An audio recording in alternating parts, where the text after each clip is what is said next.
بسم اللہ الرحمن الرحیم۔ گمنام ہیرو کے معزز ناظرین السلام علیکم۔ دوستو لائک ضرور کر دیا کریں، شکریہ۔ آئیے چلتے ہیں کہانی کی طرف۔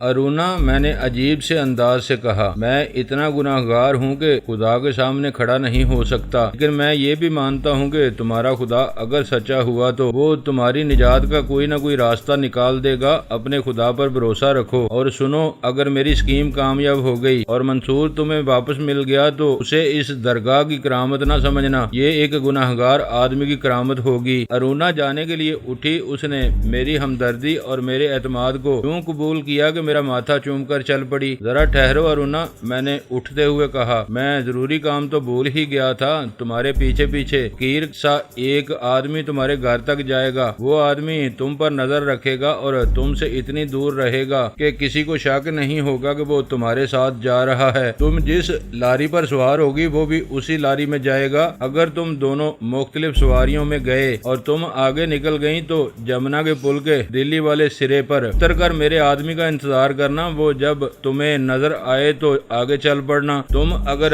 تانگے پر جانا چاہو گی تو وہ دوسرے تانگے پر تمہارے پیچھے پیچھے آئے گا۔ جب تم اپنے گھر میں داخل ہو جاؤ گی تو اتنا دیکھ لینا کہ اس آدمی نے تمہیں اس گھر میں داخل ہوتے دیکھ لیا ہے۔ یہ آدمی تمہارا گھر دور سے دیکھ کر واپس آ جائے گا۔ میں نے ایک آدمی کو بلایا، لباس اور حال حلیے سے ارونا اس کو درگاہ کا مجاور سمجھتی ہوگی۔ میں نے ارونا کے سامنے اس آدمی کو ساری ہدایت دے دی اور دونوں کو رخصت کر دیا۔ شام کو میرا آدمی واپس آیا اور اس نے مجھے بتایا کہ وہ ارونا کا گھر دیکھ آیا ہے۔ میں نے اسے اس جیسے 3 آدمیوں کے نام لے کر کہا کہ انہیں میرے پاس لے آؤ۔ یہ آدمی اور جن 3 آدمیوں کو میں نے بلایا تھا اغوا اور رہزنی کے ماہر تھے۔ وہ جب آئے تو میں نے انہیں بڑی اچھی طرح سمجھا دیا کہ کیا کرنا ہے۔ لڑکی کا کیا کرو گے استاد؟ ان میں سے ایک نے پوچھا۔ میں کیا کروں گا؟ میں نے ہنستے ہوئے کہا، وہ تمہارا مال ہوگا۔ وہ رات گزری۔ اگلا دن علی حیدر اور الا اللہ کے نعرے لگاتے گزر گیا۔ سورج غروب ہونے کے فوراً بعد میں ان 4 آدمیوں کو ساتھ لے کر چل پڑا۔ سڑک پر جاتے ہی میرٹھ کی طرف سے ایک لاری آ گئی۔ ہم اس میں بیٹھے اور لاری دلی کی طرف چل پڑی۔ کنڈکٹر ہم سے پیسے لینے آیا تو ہم نے ملنگوں کی طرح علی حیدر اور حق اللہ کے نعرے لگانے شروع کر دیے۔ میرے ساتھیوں نے چرس پی رکھی تھی۔ کنڈکٹر پریشان ہو کر دروازے میں جا کھڑا ہوا۔ لاری میں 2 پولیس کانسٹیبل بھی تھے۔ انہوں نے کنڈکٹر کی کوئی مدد کرنے کی بجائے اسے کہا کہ یہ اللہ لوگ ہیں، ان سے پیسے نہ لو۔ کچھ دیر بعد 5 اللہ لوگ اپنے اس ساتھی کی رہنمائی میں جو ارونا کا گھر دیکھ آیا تھا ارونا کے گھر کے قریب جا پہنچے۔ میں نے جب وہ علاقہ دیکھا تو مجھے بڑی خوشی ہوئی۔ اس زمانے میں وہ علاقہ تھا تو دلی جیسے بڑے شہر کا حصہ، لیکن رات کو ویران اور بیابان لگتا تھا۔ یہ شہر سے باہر کا علاقہ تھا جہاں افسروں کے چھوٹے بڑے بنگلے تھے۔ یہ سب ایک دوسرے سے دور دور تھے۔ یہاں بنگلے بنانے والوں نے جگہ تو بڑی اچھی دیکھی تھی، لیکن یہ نہیں سوچا تھا کہ کسی بنگلے میں ڈاکو داخل ہو جائیں تو بنگلے والوں کی مدد کے لیے کوئی نہیں پہنچ سکے گا۔ ایک سڑک اس علاقے میں سے گزرتی تھی جو اس وقت سنسان پڑی تھی۔ اس زمانے میں موٹر سائیکل اور کاریں شاذ و نادر ہی نظر آتی تھیں۔ بڑے افسر بھی سائیکلوں یا ٹانگوں پر دفتر جایا کرتے تھے۔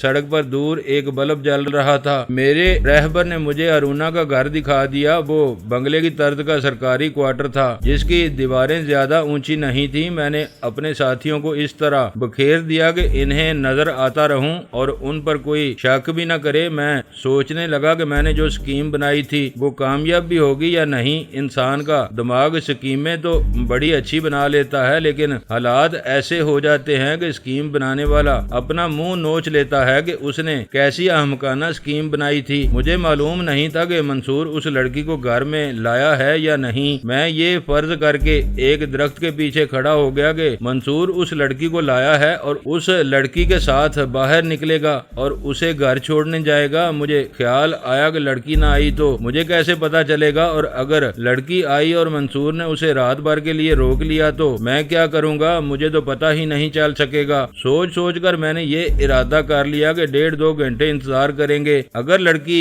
बाहर ना निकली तो मैं सिर्फ एक आदमी को साथ लेकर दीवार फलांगूंगा और मंसूर के सर पर जा धमकूंगा। मैंने सोचा तो बहुत कुछ था, लेकिन हर सोच में कोई न कोई नक्श साफ नजर आता था। मैं कोई जुर्म करने नहीं आया था, मेरी नीयत नेक थी। मैंने सोचा कि खुदा से मदद मांगूंगा, लेकिन मैं खुदा को मुंह दिखाने के काबिल नहीं रहा था। मैंने अपने आप से कहा कि खुदा मेरी नहीं सुनेगा। मैंने वैसे ही आसमान की तरफ देखा और ख्याल आया कि खुदा क्या एक मजलूम लड़की की भी नहीं सुनेगा। खुदा ने अरुणा की सुन ली थी। उसके घर का दरवाजा खुला, रोशनी बहुत कम थी, फिर भी मैंने मंसूर को पहचान लिया। उसके साथ एक लड़की थी, वो अरुणा नहीं थी। ये वही हिंदू लड़की हो सकती थी जिसका नाम शोभा था। वो दोनों बाहर आए, उनके पीछे अरुणा दरवाजे पर आई। मंसूर और शोभा सड़क पर आ गए। मंसूर ने पीछे देखा और अरुणा से कहा, मैं अभी वापस आता हूँ। दोनों सड़क पर हो लिए। अरुणा ने दरवाजा बंद कर लिया। मंसूर और शोभा सड़क के उस हिस्से की तरफ जा रहे थे जहाँ चांदनी के सिवा कोई और रोशनी नहीं थी।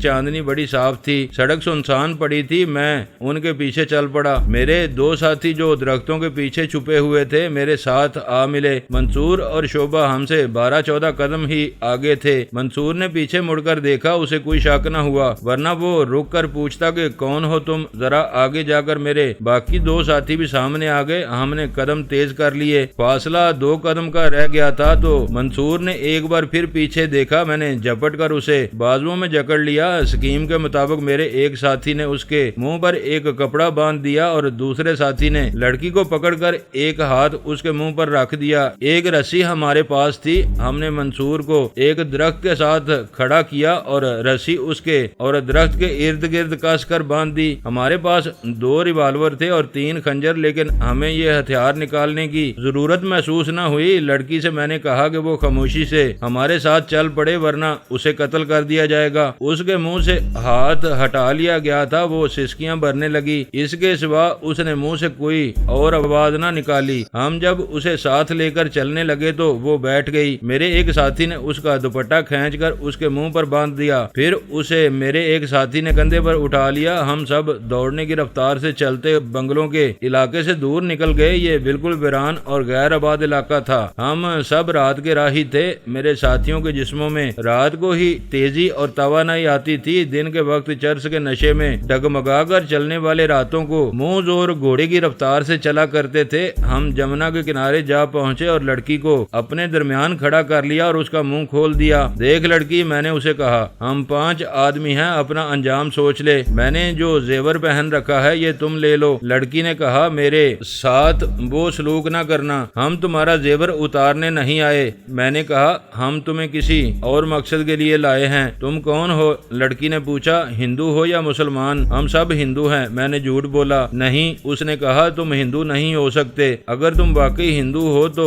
एक हिंदू लड़की की बात सुन लो। मैं एक लड़की होकर इस देश की आजादी के लिए जो कुर्बानी दे रही हूँ, अगर तुम सुनो तो शर्म से पानी पानी हो जाओ। हमें ना इस देश के साथ कोई दिलचस्पी है, ना इस देश की आजादी के साथ। मैंने कहा, तुम अपनी मत सुनाओ, हमारी सुनो। मुझे ये बताओ कि तुम हिंदू हो तो तुमने इस मुसलमान इंस्पेक्टर के साथ क्यों जराना लगा रखा है? अगर मैं तुम्हें सच बताऊं तो तुम मानोगे नहीं। तुम बताओ। मैंने कहा, अगर बात मानने वाली हुई तो हम मान लेंगे। ये सोच लो कि तुम हमें कोई फरेब नहीं दे सकोगी। मुझे मालूम है कि तुम इस इंस्पेक्टर के साथ शादी कर रही हो। तुम्हें नहीं, मैं इस मुसलमान इंस्पेक्टर को फरेब दे रही हूँ। उसने कहा, तुमने ठीक सुना है कि मैं इसके साथ शादी कर रही हूँ, लेकिन ये बहुत बड़ा झांसा है जो मैं इसे दे रही हूँ। ये इंस्पेक्टर हमारे गिरोह को पकड़ने की ड्यूटी पर लगाया गया है। गिरोह? मैंने हैरान होकर पूछा, कैसा गिरोह? क्या ये मुजरमों का कोई गिरोह है? अंग्रेजों की नजर में हम सब मुजरम हैं, शोभा ने जवाब दिया, लेकिन ये भारत माता के सपूतों का गिरोह है। अंग्रेज हमें दहशत पसंद कहता है, लेकिन हम स्वराज के लिए लड़ रहे हैं। स्वराज कौन है? मैंने गंवारों की तरह पूछा। मैंने ये लफ्ज पहली बार सुना था। आजादी? लड़की ने कहा, अंग्रेज से आजादी? ये देश हमारा है, ये हिंदू देश है, यहाँ हिंदुओं का राज होगा। हिंदुस्तान भारत माता है, ये महाभारत है। हम अंग्रेजों को इस मुल्क से निकालेंगे, हम मुसलमानों को भी इस मुल्क से निकालेंगे। अगर मुसलमान यहाँ रहेंगे तो इन्हें यहाँ हिंदू बनकर रहना होगा। तुम अपनी हुकूमत देखो, तुम हर तरह के जुर्म करते हो और इसी को तुमने पेशा बना रखा है। क्यों? सिर्फ इसलिए कि तुम गुलाम हो। गुलामों का कोई مذہب نہیں رہتا، تم اس دیش کے مہاراجے ہو، لیکن اپنی حالت پر غور کرو تو تم نے فقیروں اور بکاریوں جیسے کپڑے پہن رکھے ہیں، تمہیں اپنی قدر و قیمت کا کچھ علم نہیں۔ پہلے مسلمان ملیچ تم پر حکمرانی کرتے رہے ہیں، وہ گئے تو انگریز آ گئے۔ اس نے باقاعدہ تقریر شروع کر دی، اس کا انداز جوشیلا تھا، ہم سب پر ایسا اثر ہوا، ہم خاموشی سے اس کی تقریر سننے لگے۔ مجھے اچانک خیال آیا کہ یہ بڑی چلاک لڑکی ہے اور ہمارے دلوں میں دیش کی محبت پیدا کرنے کی کوشش کر رہی ہے۔ بند کرو یہ تقریر، میں نے کہا، ہمیں کہتی ہو کہ ہندو ہو کر تم جرم کرتے ہو، تم مسلمانوں کو ملیچ کہتی ہو، لیکن ایک مسلمان کے ساتھ تمہاری راتیں گزر رہی ہیں۔ اگر تم ہندو ہو تو اس مسلمان انسپیکٹر سے ملانا چھوڑ دو۔ اگر میں نے اس مسلمان سے ملنا ملانا چھوڑ دیا تو میں تمہیں بتا چکی ہوں کہ وہ تمام آدمی گرفتار ہو جائیں گے جو دیش کی آزادی کے لیے اور ہندو راج کے لیے سر دھڑ کی بازی لگائے ہوئے ہیں۔ اس نے کہا، میری بات سمجھنے کی کوشش کرو، میں نے اس انسپیکٹر کی آنکھوں پر پٹی باندھی ہوئی ہے۔ اچھا یہ بتاؤ، میں نے کہا، جن آدمیوں کا یا جس گروہ کا تم ذکر کر رہی ہو، یہ لوگ کس طرح سر دھڑ کی بازی لگائے ہوئے ہیں؟ وہ کیا کرتے ہیں؟ وہ زمین کے نیچے سے انگریزوں پر وار کرتے ہیں۔ اس نے کہا، میں تمہیں بتا نہیں سکتی، یہ راز ہے جو میں تم جیسے آدمیوں کو نہیں دے سکتی۔ استاد، میرے ایک آدمی نے کہا، ہوش میں آؤ، ادھر ہم ایک پولیس انسپیکٹر کو باندھ آئے ہیں، ادھر ہم اس کی تقریر سننے کھڑے ہو گئے ہیں، ہمیں مرواؤ گے استاد؟ ہمیں بتاؤ اس کا کیا کرنا ہے، لے چلو اسے۔ میں نے کہا، جمال الدین بلکہ رانی کے اس گروہ نے اپنے انتظامات پورے کر رکھے تھے۔ میرے ایک ساتھی نے کہا،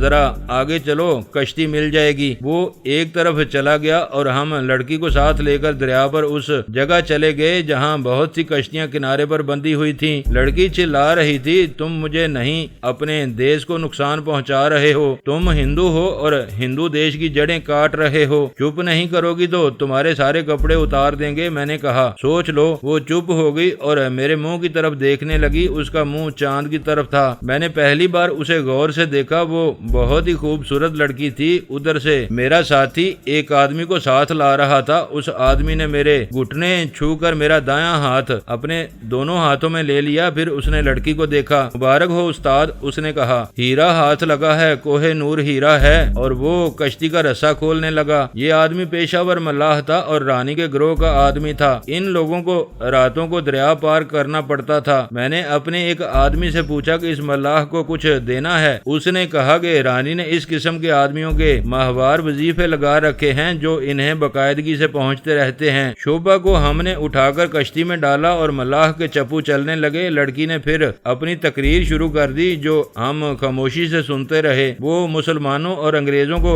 کوستی تھی۔ وہ اچانک اٹھی اور ایک پاؤں کشتی کے کنارے پر رکھ کر اس نے تجربہ کار تیراکوں کی طرح دریا میں غوطہ لگا دیا۔ ڈائیو لگاتے اس نے دونوں بازو آگے اور جسم بالکل سیدھا رکھا تھا۔ اس سے پتہ چلتا تھا کہ وہ گہرے پانی میں ڈائیو لگانا اور تیرنا جانتی تھی۔ میرے دو ساتھی اس کے پیچھے دریا میں کود گئے۔ شوبھا کنارے کی طرف تیرتی جا رہی تھی۔ ملاح نے کشتی کا رخ موڑ کر شوبھا کی طرف کر دیا۔ میرے دونوں ساتھی جو دریا میں کودے تھے تیرنا تو جانتے تھے لیکن ان کی رفتار شوبھا جتنی نہیں تھی۔ ملاح نے کشتی ایسی گھمائی کہ کشتی کا پہلو شوبھا کے آگے آ گیا۔ شوبھا نے اپنا رخ بدلا لیکن میرا ایک ساتھی اس کے آگے آ گیا اور شوبھا کو پکڑنے لگا۔ میں یہ دیکھ کر حیران رہ گیا۔ شوبھا پانی سے مچھلی کی طرح اوپر اٹھی، اس کے دونوں ہاتھ اوپر ہوئے، پھر اس نے دونوں ہاتھ میرے ساتھی کے سر پر رکھ دیے۔ شوبھا نے ابھر کر اپنا جسم اس آدمی پر ڈال دیا۔ میرا ساتھی پانی کے اندر چلا گیا۔ شوبھا اسے ڈبونے کی کوشش کر رہی تھی۔ میرے دوسرے ساتھی نے شوبھا کو کمر سے پکڑ کر گھسیٹ لیا۔ اس کے نیچے آیا ہوا آدمی پانی میں سے ابھرا، شفاف چاندنی میں صاف نظر آ رہا تھا کہ میرے اس آدمی کے منہ میں پانی چلا گیا تھا اور اس کے لیے سنبھلنا مشکل ہو رہا تھا۔ اسے اپنے قریب کشتی نظر آ گئی۔ اس نے لپک کر کشتی کا کنارہ دونوں ہاتھوں سے پکڑ لیا۔ میرے ایک ساتھی نے اسے اوپر کھینچ لیا۔ اس نے اکھڑی ہوئی سانسوں کو سنبھالتے ہوئے گالی دی اور بولا، اس نے مجھے ڈبو دیا تھا۔ ہم جو کشتی میں بیٹھے تھے سب ہنس پڑے۔ دریا میں میرے دوسرے ساتھی اور لڑکی میں مارکا ہو رہا تھا۔ ملاح نے کہا، استاد، دو اور آدمیوں کو اتارو اور اسے گھسیٹ لاؤ۔ نہیں، میں نے کہا، میں دیکھتا ہوں کہ ان آدمیوں میں کتنی جان ہے۔ دو آدمی ایک لڑکی کو نہیں پکڑ سکتے۔ میں نے اس آدمی کو جو دریا میں شوبھا کو پکڑنے کی کوشش کر رہا تھا للکار کر کہا، ہمت کر اور پکڑ اسے، شاباش شیر۔ میرا یہ شیر جب لڑکی کے قریب گیا تو لڑکی نے بڑے बड़े जोर से उसके मुंह पर बॉक्सरों की तरह सीधा घूंसा मारा।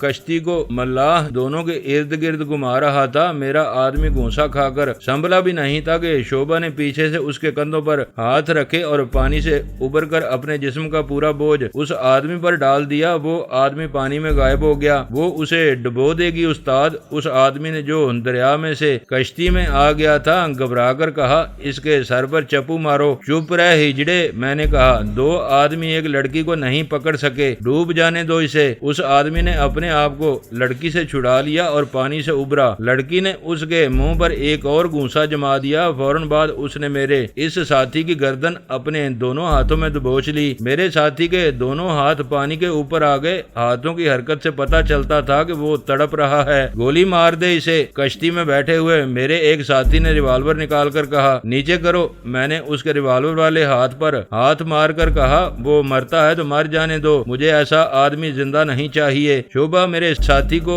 डुबो रही थी। वो आखिर लड़की थी, थक गई और एक तरफ हट गई। मेरा साथी उबर तो आया लेकिन पानी में तड़प रहा था। मैंने मल्लाह से कहा कि कश्ती इनके करीब ले। वो ज्यादा दूर नहीं थे। कश्ती करीब हुई तो लड़की की पीठ मेरी तरफ थी। मैंने झुककर लड़की की बगलों में हाथ डाले और उसे ऊपर खींच लिया। वो इस कदर थक चुकी थी कि मेरे ऊपर गिर पड़ी। मैं बैठ गया। उसका सीना और सर मेरी गोद में थे। शाबाश लड़की, शाबाश। मैंने उसकी पीठ पर थपकियां देते हुए कहा, अब तुम मेरी पनाह में हो, फिक्र न करो। उसका सीना धूकनी की तरह उठ बैठ रहा था। वो सीधी हुई। वो कश्ती के पैंदे पर बैठी थी। मैंने उसे उठाकर अपनी गोद में बिठा लिया और उसे बार बार शाबाश दी। कहाँ है? मुझे आवाज सुनाई दी। मैंने देखा मेरा साथी दरिया में से निकल आया और कश्ती के किनारे पर चढ़ रहा था। कश्ती में आकर वो सीधा हुआ और उसने खंजर निकाल लिया। छोड़ दे उस्ताद, उसने मुझे कहा और गाली देकर बोला, मैं इसका पेट चाक करके दरिया में फेंक दूंगा। शोभा ने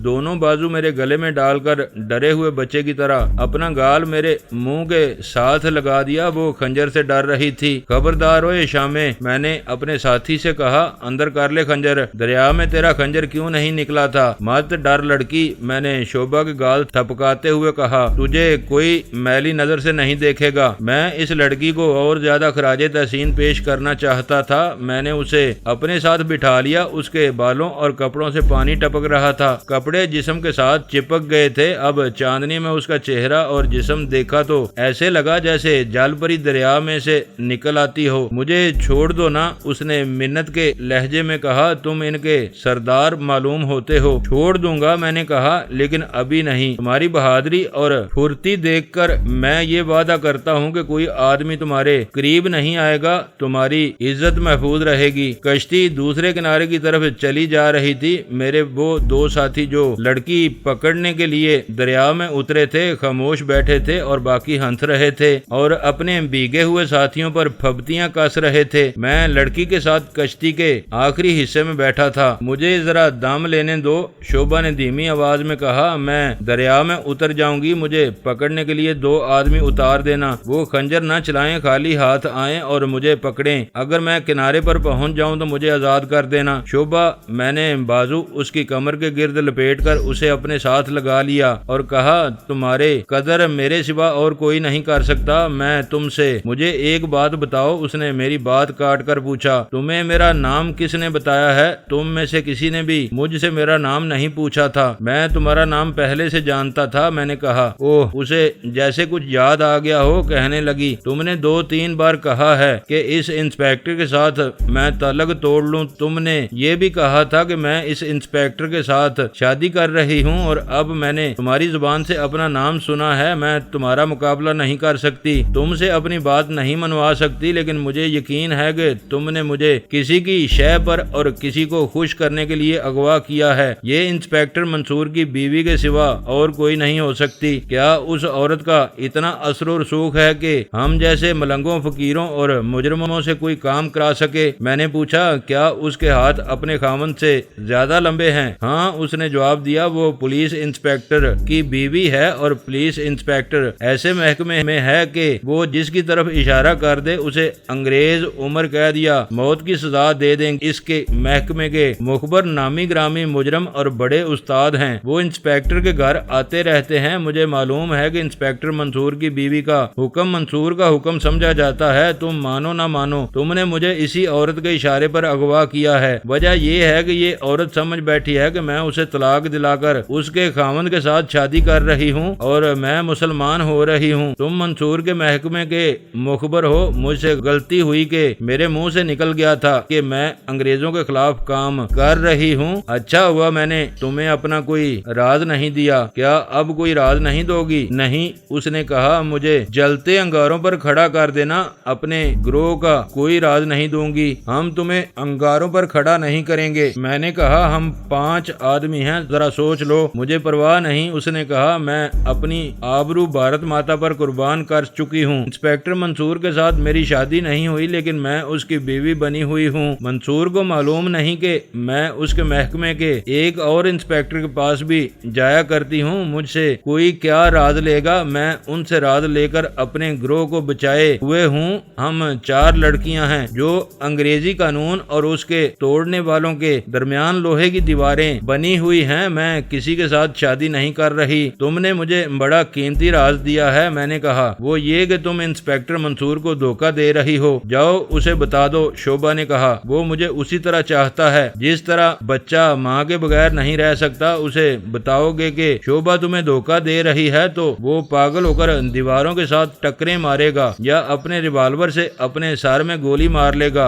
इससे मुझे खुशी होगी। उसकी जगह जो इंस्पेक्टर आएगा मैं उसे अपने शीशे में उतार लूंगी। रात की खामोशी में कश्ती चली जा रही थी और शोभा ऐसे अंदाज में बोल रही थी जैसे उसने तमाम डर और खदशे झटक डाले हों। मुझे बहुत खुशी हुई कि वो इंस्पेक्टर मंसूर को धोखा दे रही थी। मेरे दिमाग ने एक और रास्ता सोच लिया। अब मैं मंसूर की आंखें खोल सकता था। मुझे मंसूर से मिलना था, लेकिन उसे कायल करने के लिए मुझे इस ग्रोह के मतलब कुछ मालूमात की जरूरत थी। शोभा ने ठीक अंदाजा लगाया था कि हमने उसे अरुणा के इशारे पर अगवा किया है। उससे अब कोई राज लेना मुश्किल था। मैंने पैंतरा बदला। कश्ती किनारे लग चुकी थी। शोभा बड़े आराम से कश्ती से निकल आई। मैंने अपने साथियों से कहा, वो आगे चलें। देखो शोभा, मैंने कहा, तुम्हारा ये शक सही नहीं कि हमने तुम्हें इंस्पेक्टर मंसूर की बीवी के कहने पर अगवा किया है। ये सही है कि हमने उजरत लेकर तुम्हें अगवा किया है। तुम्हें अगवा कराने वाला कोई और है। कौन है वो? उसने पूछा। मालूम नहीं, मैंने जवाब दिया और एक तीर छोड़ा। तुम मुझे इन लोगों का सरदार समझ रही हो, लेकिन हमारा सरदार कोई और है। उसने किसी से रकम लेकर हमें कहा था कि तुम्हें उठा लें। उसने ये नहीं बताया कि रकम देने वाला कौन है। मेरा ख्याल है कि वो तुम्हारा कोई चाहने वाला होगा या कोई ऐसा आदमी होगा जो तुम्हारे साथ शादी करना चाहता होगा और तुमने उसे दुत्कार दिया होगा। तुम ही जानती होगी, मुझे मेरे उस्ताद ने बताया था कि ये लड़की मुसलमान होकर एक मुसलमान पुलिस इंस्पेक्टर के साथ शादी कर रही है। मुझे इंस्पेक्टर का क्वार्टर दिन के वक्त दिखाया गया था। उस आदमी के मुखबर बड़े होशियार मालूम होते हैं, जिन्होंने यहाँ नजर रखी कि तुम आज रात इस क्वार्टर में आओगी।